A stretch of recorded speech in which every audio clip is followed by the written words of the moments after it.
Imagine this. It's a cold, foggy morning in October 1944. 34 American soldiers are trapped in a small valley in the Vosges Mountains of eastern France. They can't move. They can't fight back. Hidden high on the surrounding ridges are 9 elite German snipers who have already killed 11 of their comrades in the last 18 hours.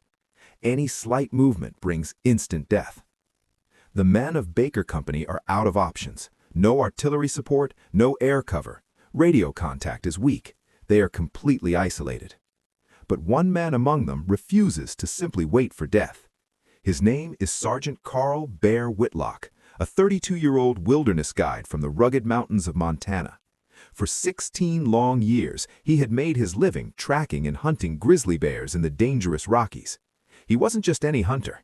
He had learned skills that no military manual taught, skills that would soon turn him into a one-man nightmare for the German snipers.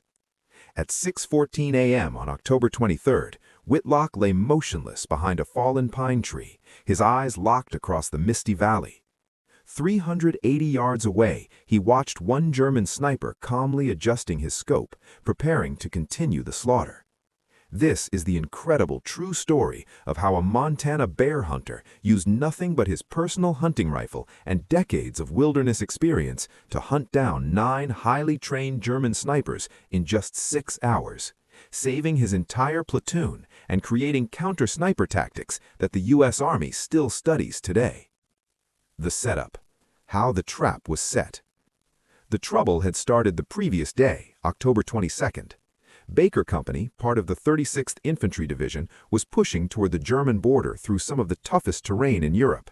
Steep ridges, thick alpine forests, and limited visibility made it perfect country for snipers. At 1:40 in the afternoon, the first shot rang out. Corporal Matthews was studying a map when he was killed instantly. Minutes later, Private Johnson took a bullet to the leg. When Sergeant Davis rushed to help him, he was shot dead too. The shots came from multiple directions. The Germans had positioned themselves perfectly on the high ground with overlapping fields of fire. By nightfall, 11 Americans lay dead. The remaining 34 men were pinned down in a narrow valley with no way to advance or retreat safely. The German snipers were true professionals, trained at specialized schools in range estimation, wind compensation, and tactical positioning. They carried scoped Mauser K98 rifles with 4x magnification. Their doctrine was solid, their patience deadly. When Whitlock suggested using his bear hunting expertise, his own platoon sergeant dismissed the idea outright. "It's one thing, Bear, to hunt Montana grizzlies, and it's quite another German snipers," he said. Even the lieutenant was skeptical. When Whitlock proposed taking his personal Winchester Model 70 30-06 hunting rifle with its civilian Lyman Alaskan scope, the lieutenant asked sarcastically if he thought this was a weekend hunting trip. But Whitlock remained calm. He explained that for 16 years he had tracked the most intelligent and dangerous predator in North America through harsh mountain terrain. He had learned the value of unbreakable patience, reading the smallest details of the landscape, and striking before the target ever sensed danger. He understood something crucial. To beat a predator, you must learn to think like one too, and understand how the prey thinks. The cold dawn of October 23, 1944, crept slowly over the Vosges Mountains like a reluctant witness to another day of killing. A thin mist clung to the steep ridges and dense stands of pine, muting the world into shades of gray and damp green. The air carried the sharp bite of early frost, 38 degrees, with a light wind drifting from the west that whispered through the needles and carried the faint smell of wet earth and gun oil. Sergeant Carl Bear Whitlock lay motionless behind the rough bark of a fallen pine tree, his broad frame pressed into the forest floor, the dampness soaking through his wool uniform and chilling his skin. At 32 years old, he was older than most of the boys around him, heavier in the shoulders, and carried a quiet stillness that seemed out of place amid the fear that now gripped Baker Company. Across the narrow valley, 380 yards distant, he watched one German sniper make a small, deliberate adjustment to his scope. The man moved with professional care, the kind that spoke of specialized training in elite schools back in the Reich. 8 more enemy marksmen waited somewhere along those same ridges, invisible and patient, their scoped Mauser K98 rifles ready to punish any sign of life below. The platoon, 34 exhausted men of the 36th Infantry Division, lay pinned in the small valley like animals in a trap. Any movement, even the slightest shift to ease a cramped muscle or reach for water, drew immediate, accurate fire. The Germans controlled the high ground with overlapping fields of fire, turning the once advancing company into a stationary target. Whitlock's breath came slow and measured, fogging slightly in the cold air before dissolving into the mist. His mind drifted for a moment to the vast, wild expanses of Glacier National Park back in Montana, where he had spent 16 years guiding hunters and tracking grizzly bears through rugged mountain terrain. Those bears were intelligent, alert, and lethally unpredictable. Approaching them demanded more than marksmanship. It required reading the subtlest cues of the landscape, micro-terrain that funneled movement, wind direction that carried scent, the patient wait for the single moment when the predator exposed itself. He had killed 47 of them at ranges often exceeding 200 yards, each hunt a test of nerve and terrain knowledge that no military manual had ever covered. Here in the Vosges, the principles felt eerily familiar, though the prey now wore field-gray uniforms and carried precision rifles instead of claws and teeth. The German snipers were no ordinary infantrymen. They were professionals who understood range estimation, windage compensation, and the geometry of killing fields. Their rifles featured 4-power magnification scopes, standard issue but deadly in skilled hands. They had surrounded the platoon during yesterday's advance on October 22nd, striking with clinical precision. The first shot had dropped Corporal Matthews while he studied a map. The second had shattered Private Johnson's leg. When Sergeant Davis rushed to help, a third round ended his life. By nightfall, the toll stood at 11 dead. Artillery support had been denied because friendly troops were too close. Air support was impossible under low clouds and poor visibility. Radio contact with battalion flickered in and out. The company was isolated, low on ammunition, and facing a slow, methodical execution once full daylight arrived. Whitlock felt the weight of the moment pressing down on him. His platoon sergeant had earlier dismissed his bear hunting background as irrelevant, insisting that Montana grizzlies and German snipers belonged to different worlds. Even the lieutenant had questioned him sharply when he proposed using his personal Winchester Model 70 chambered in .30-06, fitted with a civilian Lyman Alaskan 2.5x hunting scope. The officer's tone carried a mix of skepticism and frustration. Was this some kind of weekend hunting excursion? Whitlock had answered quietly but firmly. For 16 years he had learned to think like the predator and anticipate the prey. He understood patience that stretched for hours, the ability to become invisible within the environment, and the calm calculation required to strike at extreme range before the target ever sensed danger. Bear hunting had taught him to read terrain not as a soldier scanning for cover, but as a hunter, understanding how a smart, dangerous animal chose its paths and bedding spots. Now, as the first pale light filtered through the pines at 6:10 a.m., Whitlock studied the ridges with the same focused intensity he once used in the Rockies. He identified likely sniper positions, elevated spots with clear sight lines, natural concealment, and multiple escape routes, the same features grizzlies favored. The Germans had chosen their ground well, turning the brutal alpine landscape of steep slopes and thick forest into a deadly killing zone. The 36th Infantry Division's push toward the German border had stalled here in perfect sniper country, where limited visibility favored the hidden marksman over the exposed infantrymen. He felt the familiar calm settle over him, the same quiet focus that had carried him through dozens of dangerous hunts. The cold metal of his Winchester rested against his shoulder, its wooden stock worn smooth from years of use. This was no standard-issue military rifle. It was a personal weapon he had brought from home, despite regulations, a tool he trusted because it had never failed him against the most formidable game in North America. The lieutenant had granted him permission to try something unorthodox, but only 6 hours stood between the platoon and potential annihilation. If his methods succeeded, perhaps a medal would follow. If they failed, the snipers would finish their grim work by nightfall. Whitlock's eyes remained locked on the distant German adjusting his scope. A small mistake, a subtle movement that revealed position, the same kind of tell he had learned to spot in the wilderness. The forest around him seemed to hold its breath. The damp pine needles under his body released a faint resinous scent as his weight pressed them down. His heart beat steady and unhurried, years of tracking dangerous game having trained him to control fear and channel it into deliberate action. In this moment, the Vosges Mountains felt both alien and strangely familiar, a new hunting ground where the stakes were measured not in trophies but in the lives of 34 trapped American soldiers. The sergeant shifted his grip ever so slightly on the rifle, preparing for the long, patient work ahead. Dawn had broken, and the hunt was about to begin in earnest. The mist continued to drift between the trees, veiling the ridges where death waited with professional patience. Whitlock drew a slow, deliberate breath, his mind already calculating angles, wind, and the invisible lines that connected predator to prey across the valley. The hunt begins.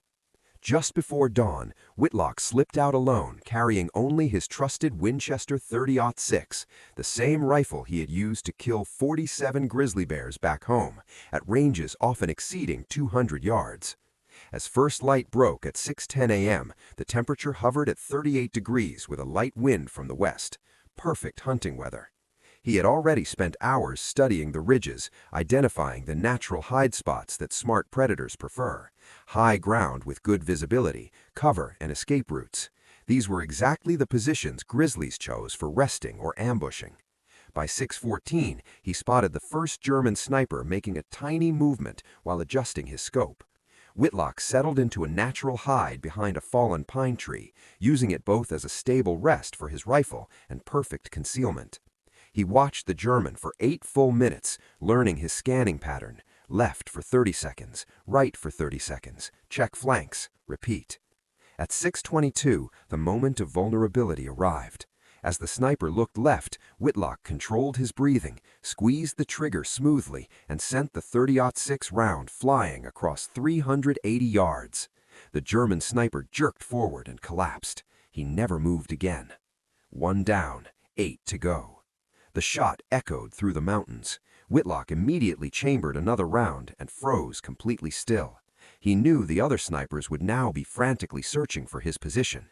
Years of grizzly hunting had taught him that any movement after a shot could give you away. Stillness was his greatest weapon. Building tension, the Germans realized they're being hunted. 90 tense seconds later, muzzle flashes erupted from another ridge. The Germans were firing blindly at the wrong spot, 200 yards south of Whitlock's actual position. Panic was starting to set in. 2 more snipers revealed themselves by shooting at shadows. Whitlock waited patiently for 15 minutes until they settled down again. At 6:42, he took his second shot at 420 yards, carefully compensating for distance and wind. Another German fell. 2 down. Now the Germans understood something terrifying. They were no longer the hunters. Someone was hunting them. They went completely silent and stopped all movement. But Whitlock had seen this exact tactic in grizzlies. When they sensed danger, they froze. The key difference, Whitlock had far more patience than any soldier under pressure. He quietly moved to a new position behind a rock outcrop and waited again. The middle phase. Patience wins. Around 7:18, one German sniper tried to relocate to better ground. Whitlock spotted the subtle movement that broke the natural pattern of the forest. He tracked him calmly, waited until he stopped, and fired at 340 yards. 3 down.